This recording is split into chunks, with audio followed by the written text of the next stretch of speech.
Learn English from quotes. Mao Zedong. 5.5. Investigation and study.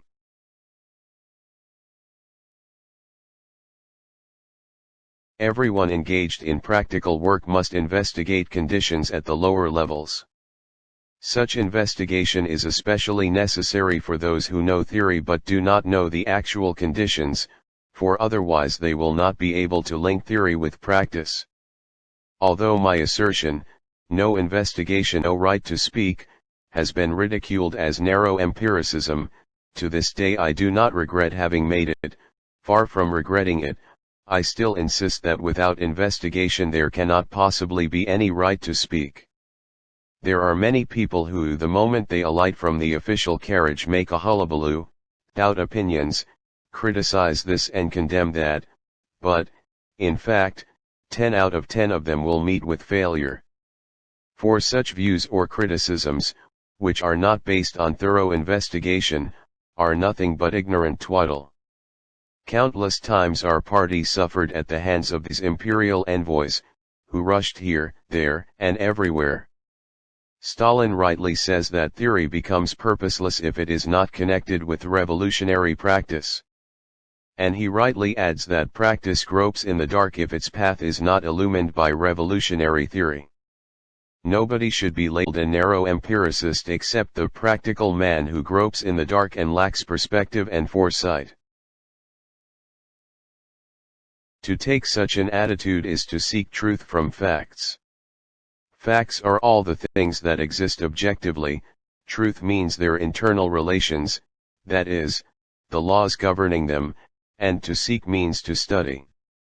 We should proceed from the actual conditions inside and outside the country, the province, county, or district, and derive from them, as our guide to action, laws which are inherent in them and not imaginary, that is, we should find the internal relations of the events occurring around us. And in order to do that we must rely not on subjective imagination, not momentary enthusiasm, not on lifeless books, but on facts that exist objectively. We must appropriate the material in detail and, guided by the general principles of Marxism-Leninism, draw correct conclusions from it. You can't solve a problem? Well, get down and investigate the present facts and its past history. When you have investigated the problem thoroughly, you will know how to solve it. Conclusions invariably come after investigation, and not before. Only a blockhead jolts his brains on his own, or together with a group, to find a solution or evolve an idea without making any investigation. It must be stressed that this cannot possibly lead to any effective solution or any good idea. A fact-finding meeting need not be large. From 3 to 5 or 7 or 8 people are enough. Ample time must be allowed and an outline for the investigation must be prepared.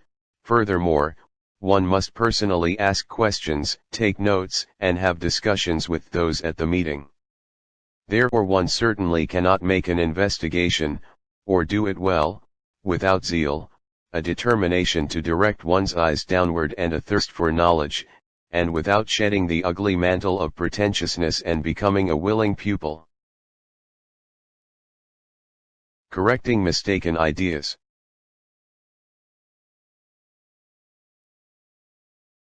They communists must grasp the principle of subordinating the needs of the part to the needs of the whole.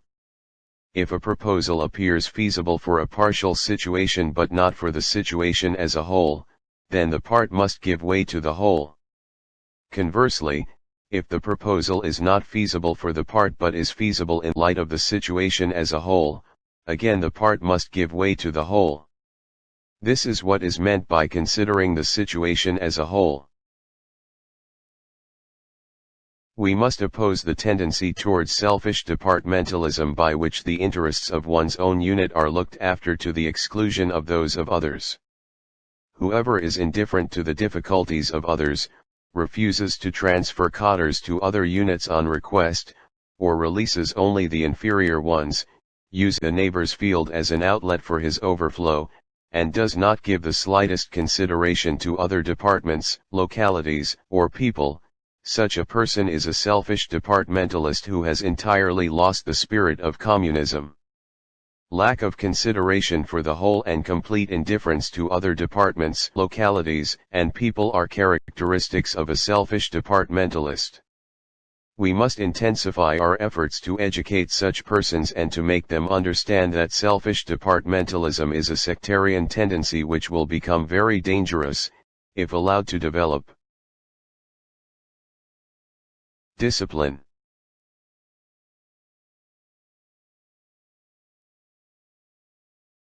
We must affirm anew the discipline of the party, namely: 1. The individual is subordinate to the organization. 2. The minority is subordinate to the majority. 3. The lower level is subordinate to the higher level, and 4. The entire membership is subordinate to the Central Committee. Whoever violates these articles of discipline disrupts party unity. Criticism and self-criticism. In opposing subjectivism, sectarianism, and stereotyped party writing, we must have in mind two purposes: first, learn from past mistakes to avoid future ones, and second, cure the sickness to save the patient. The mistakes of the past must be exposed without sparing anyone's sensibilities. It is necessary to analyze and criticize what was bad in the past with a scientific attitude so that work in the future will be done more carefully and done better. This is what is meant by learn from past mistakes to avoid future ones. But our aim in exposing errors and criticizing shortcomings, like that of a doctor curing a sickness, is solely to save the patient and not to doctor him to death. A person with appendicitis is saved when the surgeon removes his appendix. So long as a person who has made mistakes does not hide his sickness for fear of treatment or persist in his mistakes till he is beyond cure, so long as he honestly and sincerely wishes to be cured and to mend his ways, we should welcome him and cure his sickness so that he can become a good comrade. We can never succeed if we just let ourselves go and lash out at him. In treating an ideological or a political malady, one must never be rough and rash but must adopt the approach of curing the sickness to save the patient, which is the only correct and effective method. Another point that should be mentioned in connection with inter-party criticism is that some comrades ignore the major issues and confine their attention to minor points when they make their criticism. They do not understand that the main task of criticism is to point out political and organizational mistakes. As to personal shortcomings, unless they are related to political and organizational mistakes, there is no need to be overcritical, or the comrades concerned will be at a loss as to what to do. Moreover, once such criticism develops, there is the great danger that within the party attention will be concentrated exclusively on my faults, and everyone will become timid and overcautious and forget the party's political tasks. Communists.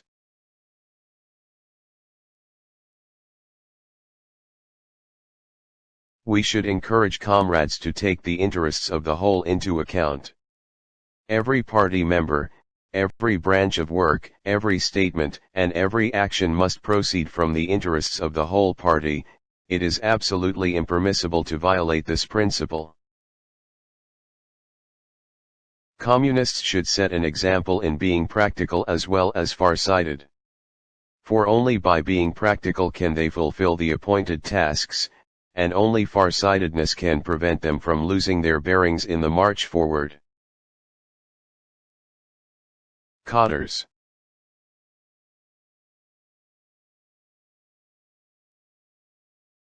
In order to guarantee that our party and country do not change their color, we must not only have a correct line and correct policies but must train and bring up millions of successors who will carry on the cause of proletarian revolution.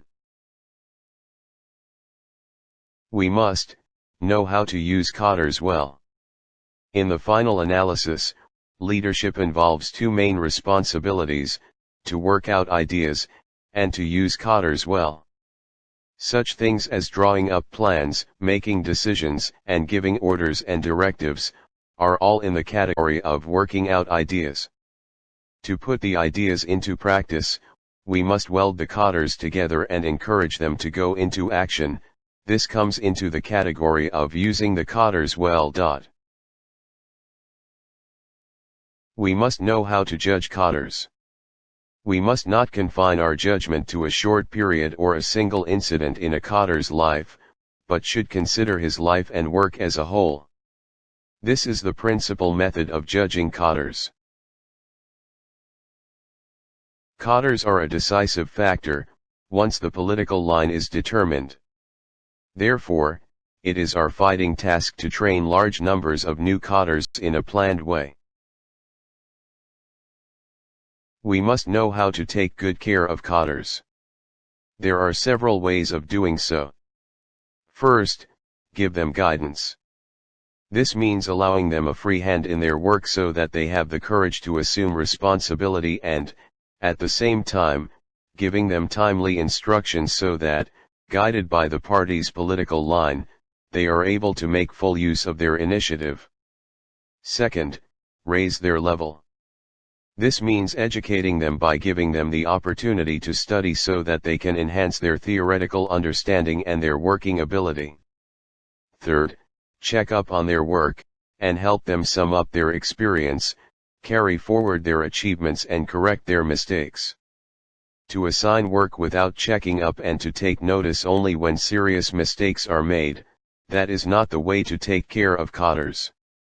Fourth, in general, use the method of persuasion with cadres who have made mistakes, and help them correct their mistakes. The method of struggle should be confined to those who make serious mistakes and nevertheless refuse to accept guidance. Here patience is essential. It is wrong lightly to label people opportunists or lightly to begin waging struggle against them. Fifth, help them with their difficulties. When cadres are in difficulty as a result of illness, straitened means or domestic or other troubles, we must be sure to give them as much care as possible. This is how to take good care of cadres.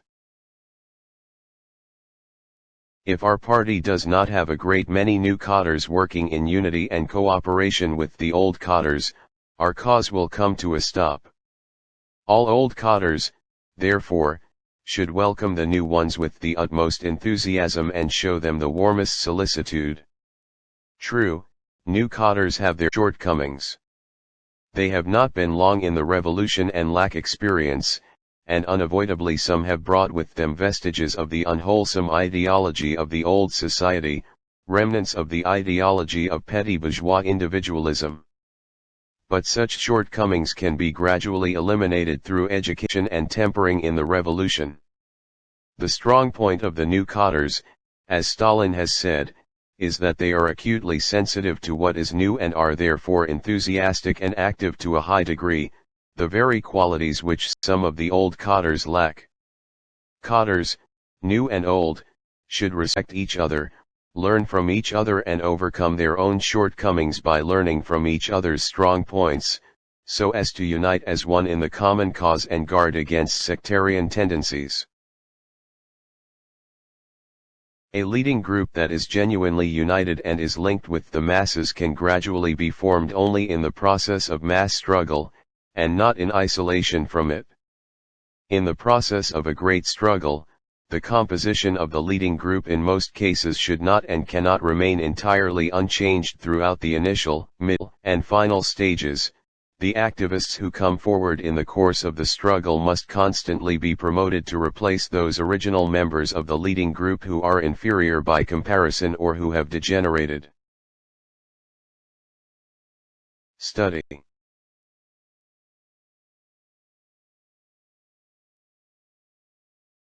Conditions are changing all the time, and to adapt one's thinking to the new conditions, one must study. Even those who have a better grasp of Marxism and are comparatively firm in their proletarian stand have to go on studying, have to absorb what is new and study new problems. The theory of Marx, Engels, Lenin, and Stalin is universally applicable. We should regard it not as a dogma, but as a guide to action. Studying it is not merely a matter of learning terms and phrases but of learning Marxism-Leninism as the science of revolution. It is not just a matter of understanding the general laws derived by Marx, Engels, Lenin, and Stalin from their extensive study of real life and revolutionary experience, but of studying their standpoint and method in examining and solving problems. It is necessary to master Marxist theory and apply it, master it for the sole purpose of applying it.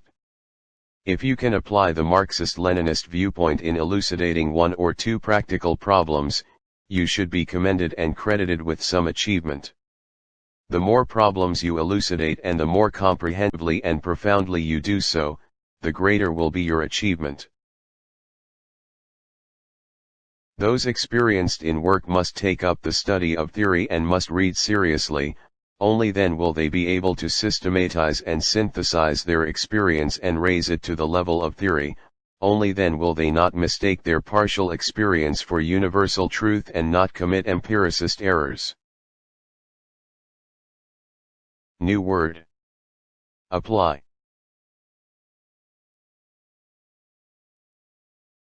Feedback.